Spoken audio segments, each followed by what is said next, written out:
Damai sejahtera dari Allah yang melampaui segala akal, itulah yang menenangkan hati dan pikiran kita sekalian. Di dalam Kristus Yesus Tuhan kita. Amin. Ibu bapak dan saudara-saudara yang terkasih di dalam Yesus Kristus, yang berada di gedung gereja ini maupun yang di rumah atau dimanapun yang mengikuti melalui streaming, firman Tuhan kepada kita di minggu ini pada minggu Advent pertama diambil dari 1 Tesalonika 3 ayat 9 sampai ayatnya yang ke-13. 1 Tesalonika 3 ayat 9 sampai yang ke-13. Kita dengarkan bersama-sama. Sebab ucapan syukur apakah yang dapat kami persembahkan kepada Allah atas segala sukacita yang kami peroleh karena kamu di hadapan Allah kita? Siang malam kami berdoa sungguh-sungguh supaya kita bertemu muka dengan muka dan menambahkan apa yang masih kurang pada imanmu. Kiranya Dia, Allah dan Bapa kita, dan Yesus Tuhan kita membukakan kami jalan kepadamu. Dan kiranya Tuhan menjadikan kamu bertambah-tambah dan berkelimpahan dalam kasih seorang terhadap yang lain dan terhadap semua orang, sama seperti kami juga mengasihi kamu. Kiranya Dia menguatkan hatimu supaya tak bercacat dan kudus di hadapan Allah dan Bapa kita pada waktu kedatangan Yesus Tuhan kita dengan semua orang kudusnya. Ibu bapak dan saudara-saudara yang terkasih, surat Paulus yang menghendaki perjumpaan dan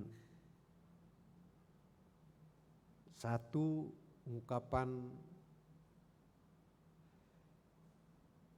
sukacitanya dan juga berisi pengharapannya, terutama pada ayat terakhir, supaya tak bercacat pada saat kedatangan Yesus Kristus. Ini pengharapan imannya kepada jemaat di Tesalonika. Dan ini yang paling pas saya kira untuk memaknai apa yang kita sebut dengan Minggu Advent. Di bahasa Batak disebut manomunomu. Diterjemahkan di sini menyambut.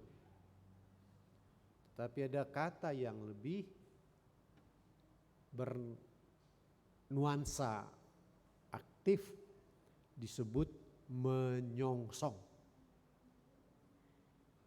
Kalau menyambut dari kata dasar sambut, kalau menyongsong dari kata dasar songsong. Kalau menyongsong itu satu bentuk kegiatan yang aktif. Kalau menyambut bisa Anda berdiam di rumah menunggu. Ya, seraya mempersiapkan hal-hal yang diperlukan. Ya, jadi rumahnya lah disapu, halamannya agak diperindah, yang debu-debu disingkirkan kalau kita mau datang. Tapi kalau menyongsong bisa saja dalam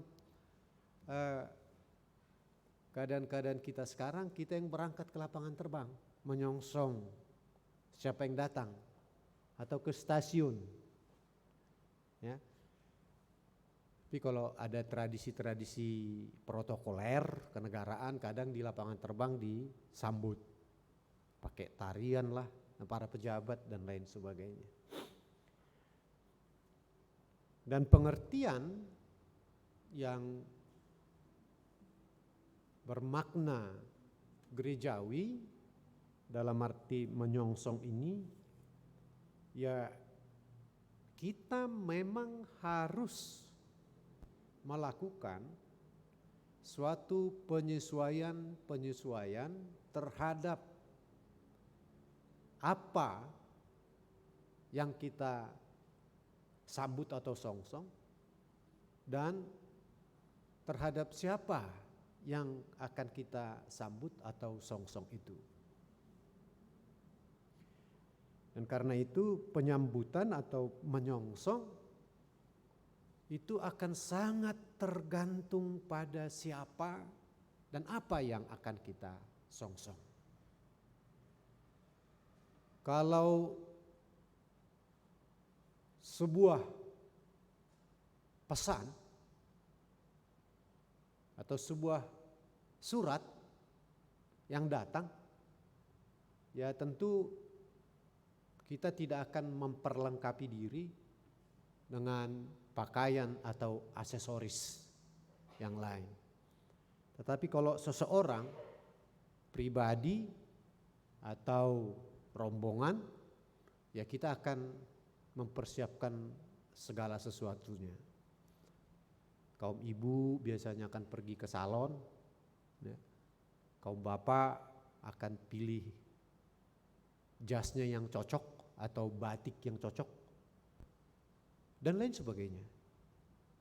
Artinya ada suatu pembenahan diri. Membenahi diri untuk menyongsong. Dan itulah pesan dari yang utama dari Paulus di sini. Ya, supaya tak bercacat dan kudus pada waktu kedatangan Yesus. Jadi masa-masa Advent ini adalah persiapan kita yang sungguh-sungguh. Dan kita coba reformanda ini memang harus sungguh-sungguh. Itu sebabnya di masa Advent yang benar adalah puasa.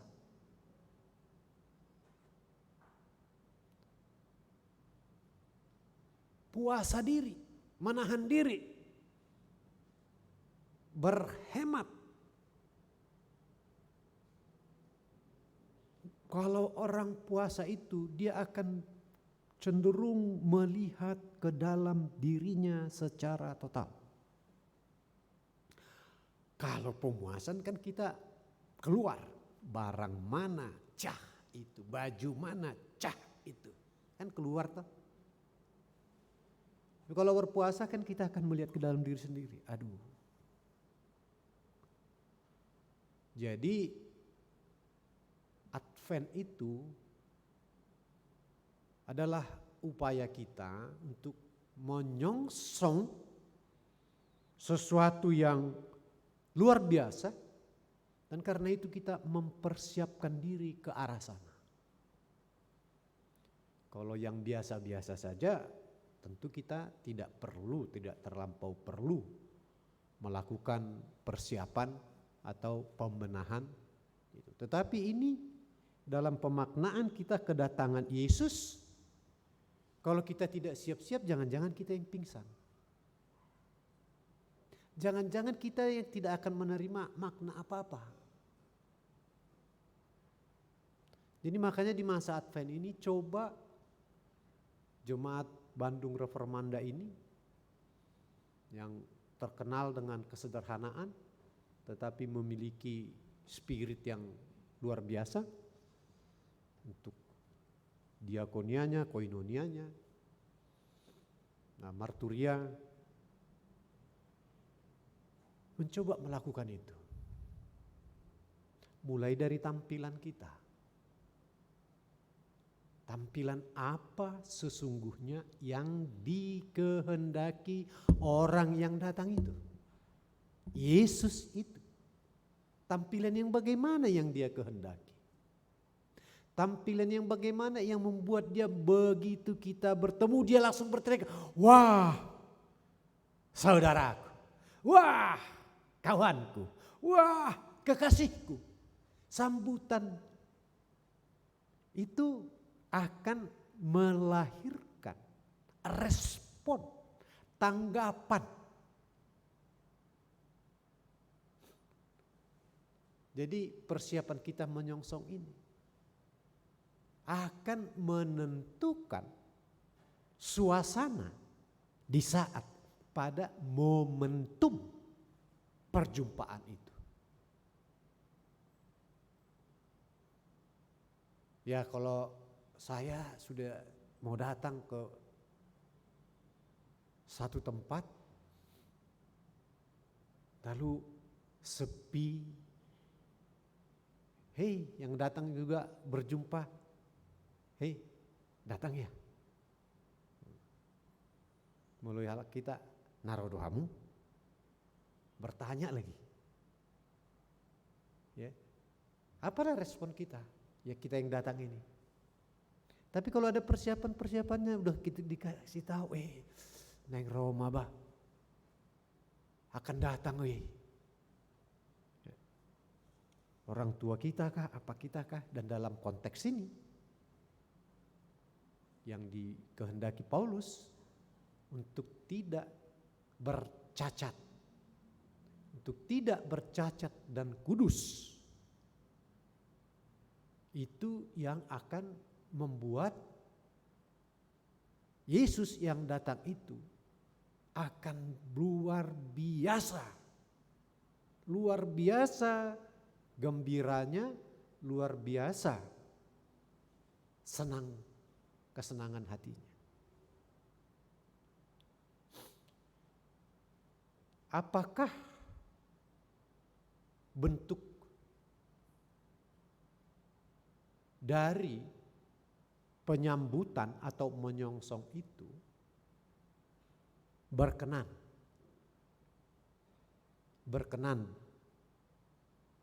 bagi Yesus? Itu inti dari Advent, masa Advent yang akan dijalani dalam tahun gerejawi. Hal-hal apa saja yang membuat dia yang datang itu akan gembira, akan bangga, akan mengalami suatu keharuan, akan mengalami suatu kepuasan yang luar biasa, itulah yang harus kita persiapkan. Nah, yang dikemukakan Paulus di sini adalah tidak bercacat, yang pertama, dan kudus. Yang tidak bercacat itu apa? Ada orang mengatakan, ini cacat bawaan, cacat lahiriah. Bukan itu. Cacat fisikkah? Enggak itu. Cacat fisik itu sesuatu keberadaan yang bersifat status konfesionis namanya. Tidak tertolak, apa adanya.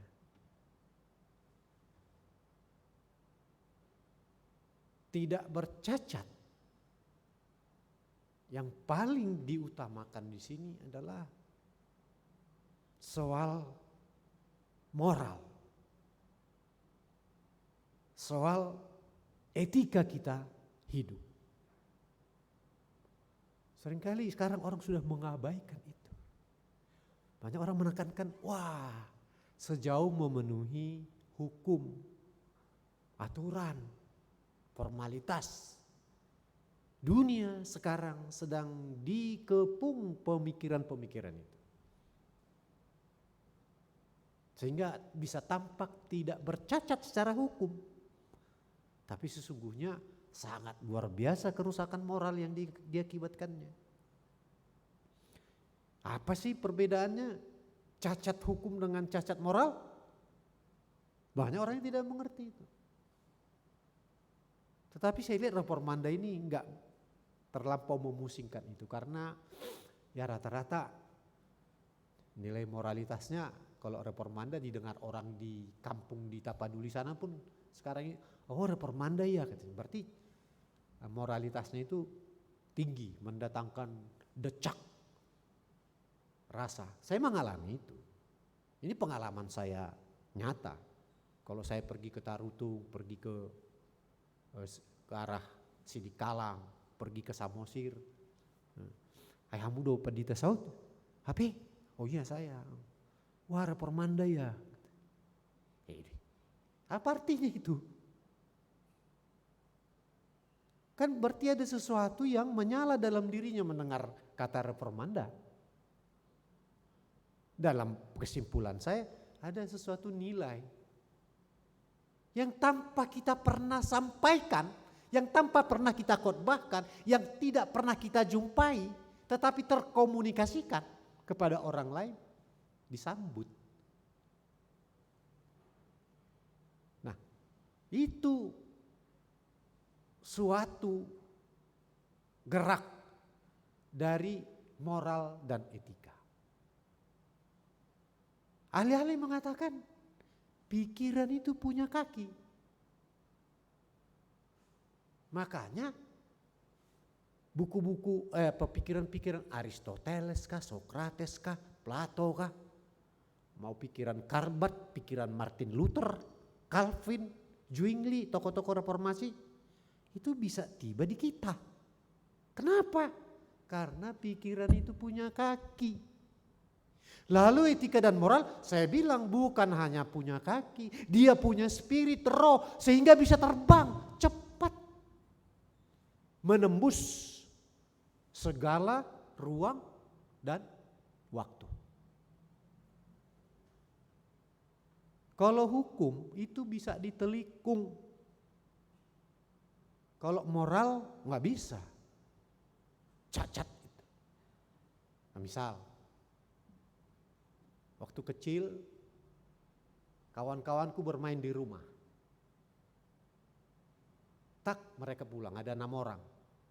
Dulu ada duit, siapa yang masih mengalami duit uang 10 rupiah yang kecil, benggol, koin.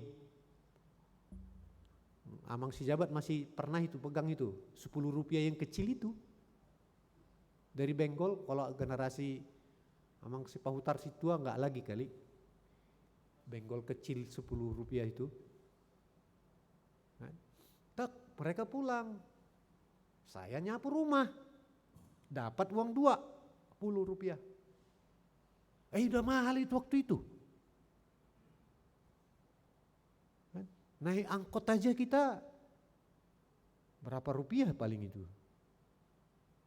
3 rupiah kali atau 2,5 rupiah. Naik angkot. Naik bus di kampung. Naik apa itu Betahamu, Risma, Silangit dari Pardosa sana, Pardolo Sanggul. Kan gitu. Lah, ku ambil. Ibu saya almarhum lihat, itu bukan uangmu, uang teman-temanmu. Wah, ini rumah kita. Siapa yang berhak mengatakan ini uang mereka?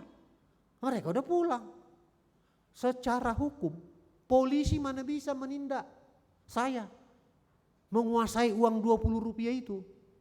Hukum mana yang bisa menghukum saya? Sah 20 rupiah. Tapi ibu saya bilang,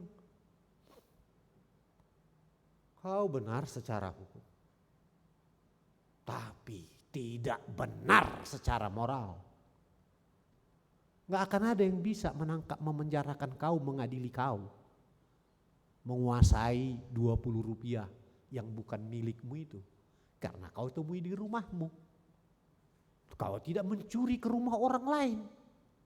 Kau mendapatkannya di rantai ketika menyapu. Tetapi itu milik kawanmu.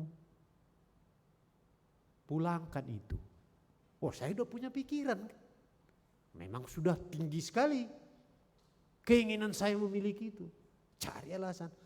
Mak, sama siapa mau saya kembaliin? Ada 6 orang. Apalagi di kita dulu zaman miskin. Ditanya yang 6 orang ini, kau kehilangan uang 20 rupiah. Semua itu akan mengaku, aku. Karena standar moral masih begitu juga.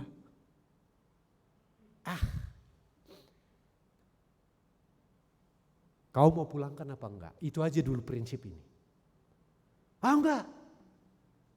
Nah,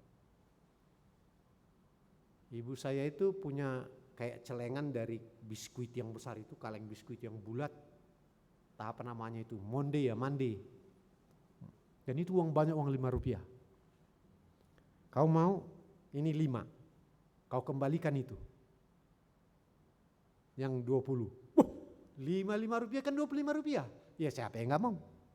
Ya saya kembaliin. Pikiran saya sederhana, sama siapa saya kembaliin? Pakai ujung-ujungnya sama saya 45. Oke, katamu. Hari Minggu kau akan sama-sama dengan 6 temanmu itu.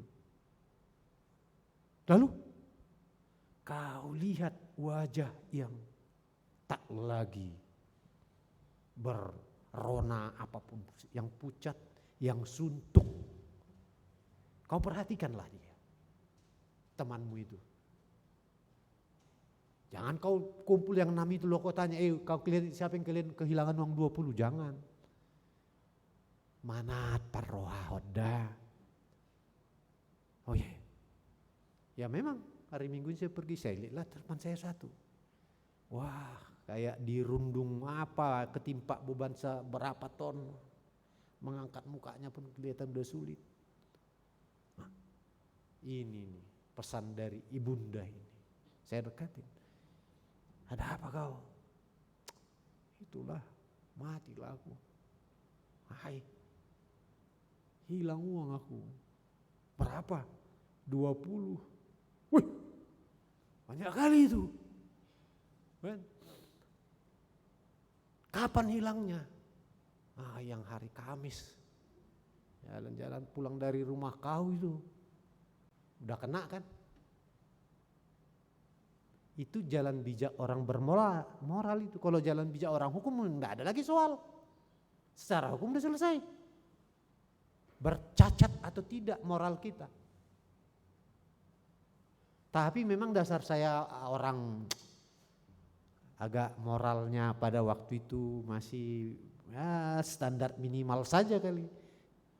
Kalau kau dapat, kau kasih berapa? Kan? Dia lihat. Kau kembali 20, dapat 20 kau kasih berapa? Aku kasihlah 1 rupiah bah. 5 rupiah lah aku kasih. Aduh itu duit ini. Kalau gitu udah 2 rupiah ya. Oke ayo ke sana. Padahal udah di saku saya kan. Ayo ke sana kita biar pura-pura lah. Nah, mana 2 rupiah? Saya masih dapat lagi 2 rupiah dari dia. Udah dari ibu saya dapat 25. Kan? Saya kerjain lagi ini anak yang sudah kemalangan ini. Tapi dia sukacita sekali. Ya hilang 20 dapat 18. Jadi uang sukacitamu ya yang 2 rupiah itu. Dia pun udah pasti gak nanya lagi, udah pasti tertinggal di rumah.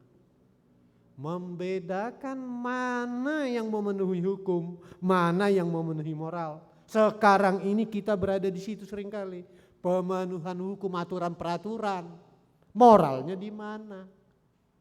Banyak orang yang bisa benar di hadapan hukum, tetapi bercacat dalam hal moral. Supaya kita bisa membedakan itu. Kalau dikatakan oleh firman ini, Rasul Paulus ini, jangan bercacat. Itu yang paling penting, jangan cacat moral. Yang tidak terampuni, cacat moral. Jadi itu dikatakan ahli-ahli kalau hukum itu ditekan, dipaksa dari luar, impose from without. Tetapi kalau moral, impose from within. Dari dalam dia menyongsong, menyambut. Bukan dari luar. Ini yang sekarang kerusakan umum terjadi mulai dari desa sampai kota. Mulai dari pejabat tertinggi sampai pejabat terendah. Bahkan yang tidak memiliki jabatan pun memoles-moles diri supaya tidak cacat dari segi aturan peraturan hukum. Tetapi rusak secara moral. Ada itu juga. Mau contoh yang lebih bagus lagi. Oh, dia kuliah di luar negeri, kawanku. Pulang dia cerita. Ya, kalau kita punya kawan yang pulang dari luar negeri kan ada rasa cemburu dikit kan. Tak budi banget. Tetapi kita juga sangat tertarik sekali untuk mendengar ceritanya. Aduh, satu kali katanya. Pendeta, apa itu? Ulang tahun waktu itu dosenku. Ulang tahun. Lalu ada apa ulang tahun? Ya aku telepon lah, Pak dosen, pembimbing tesisku katanya. Pak dosen, besok saya ke ruangan Bapak. Ada apa? Ya kan Bapak ulang tahun. Saya mau menyampaikan selamat ulang tahun. Kalau di Eropa sana kan open, terbuka. Kau mau bawa apa? Kalau dikatakan tidak bawa apa-apa, oh welcome, gak apa-apa, datanglah ya. Tapi dia bilang, Pak saya mau menyediakan makanan untuk kita. Oh bagus, wah hebat kamu. Ya masih mahasiswa sudah enggak Pak, ini tabungan saya. Saking gembiranya saya, biasa orang Indonesia kan suka ngambil hati. Apalagi ke dosennya. Ya bisa naik-naik lah, aturan 6 jadi 7 kan nilainya. Nah itu gaya-gaya Indonesia itu yang seringkali sangat kurang sedap sebetulnya. Nah kawan ini datang besoknya, tak makan. Tak. Selesai makan, wah terima kasih. Tapi saya mau bertanya, dari mana kamu beli ini? Nasi ini tadi. Oh dari kantin kita Pak. Kantin sekolah ini. Oh iya? Oh iya. Wah. Dia lagu rogoh uangnya. Kau beli tadi berapa? Wah. Tadi Pak 2,5 Deutschmark. 1 bungkus. Berarti kau 5 Deutschmark? Iya. Oh dia ambil 2,5 Deutschmark lagi. Nah kau pergi ke kantin. Kasih yang $2,5. Loh kenapa Pak? Karena di kantin ini berlaku hukum. Mahasiswa korting 50%. Di luar mahasiswa harus bayar 100%. Loh kan saya yang beli Pak, saya yang kasih ini. Oh tidak, saya dosen, kau mahasiswa. Saya makan di kampus ini, saya harus makan dengan harga 5.000. Kau 2,5 ribu. Oh, dosen itu enggak salah. Kalau dosen di Indonesia, Dek, apa? Kau belikan untuk Bapak ya, ke kantin ya. Harga 50%. Di sana dia dikasih ulang tahun, yang membeli orang lain mahasiswa itu. Bukan dia yang membeli, tapi dia sadar moral. Hanya mahasiswa yang boleh menikmati pembelian dengan harga 50%. Di luar itu harus 100%. Itu tidak bercacat moral.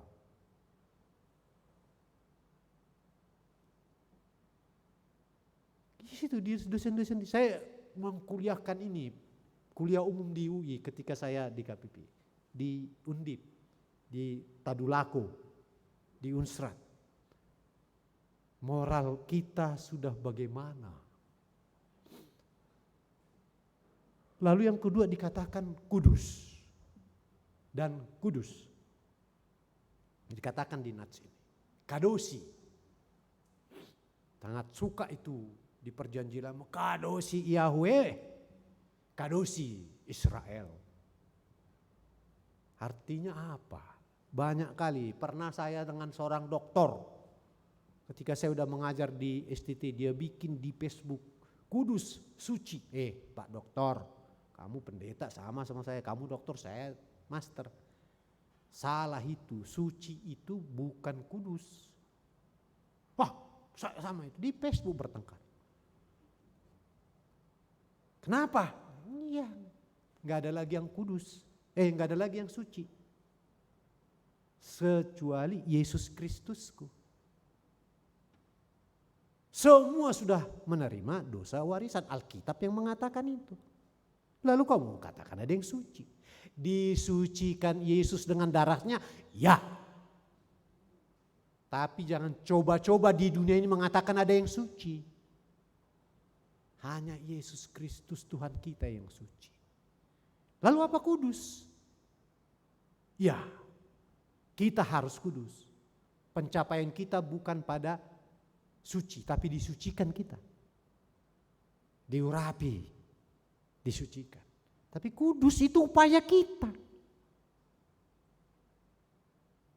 Kesucian itu given, diberikan. Tapi kudus itu upaya. Upaya apa? Kalau bahasa aslinya berbeda dari yang lain. Asing. Asing itu artinya kan sesuatu yang tidak. Lalu dalam bentuk konkretnya apa kudus ini? Ya kalau yang lain tidak hukum kudus, itu hukum yang berbalas. Kau baik, aku balas baik. Kau jahat, woi, kita lebih jahat. Itu hukum preman. Sama seperti hukum di dunia ini. Hukum preman itu. Kau baik, saya baik. Kau jahat, saya lebih jahat. Hukum yang berbalas. Hukum yang kudus apa? Hukum yang memberkati. Kau baik, saya akan lebih baik. Kau jahat, saya akan mendoakan. Kau tampar pipi kanan, saya akan kasih pipi kiri. Kadosi. Berbeda dari yang lain. Itu yang disampaikan di masa Advent kita ini oleh Rasul Paulus. Tidak bercacat dan kadosi. Kudus. Kalau orang merespon kesalahan orang lain dengan rasa marah, kalau kita sungguh-sungguh memaknai Yesus kita, mari. Jangan merespon kesalahan orang lain dengan rasa marah lagi. Tetapi dengan rasa kehendak memperbaiki. Tetap merangkum, tetap tidak melepasnya dari persekutuan kita. Itulah persiapan-persiapan kita di masa Advent ini. Sehingga ketika ketemu dalam pemaknaan Natal, kalender gerejawi, kita sungguh-sungguh wow. Luar biasa, segala energi kita keluar. Saat berjumpa dengan yang kita song-song itu. Amin. Kita berdoa. Kami bersyukur kepadamu ya Tuhan Yesus. Melalui hamba-Mu Rasul Paulus. Menyampaikan kepada kami umat-Mu ini. Dalam masa-masa menyongsong di Advent, kami boleh berbenah diri untuk tidak bercacat dan hidup dalam kekudusan. Sanggupkan jemaat-Mu ini, Jemaat HKBP Bandung Reformanda, para pelayan, para pelayan kategorial, dan semuanya. Hadirkanlah ya Tuhan kemampuan-kemampuan, kesanggupan hati untuk hidup sebagai ketaatan terhadap kehendak-Mu. Bersama-samalah ya Tuhan dalam semua hal. Dan dengan itulah di luar dugaan kami, di luar permohonan kami bahkan, Engkau akan memberikan hal-hal terpenting dan terbaik bagi tiap-tiap jemaat HKBP Bandung Reformanda ini.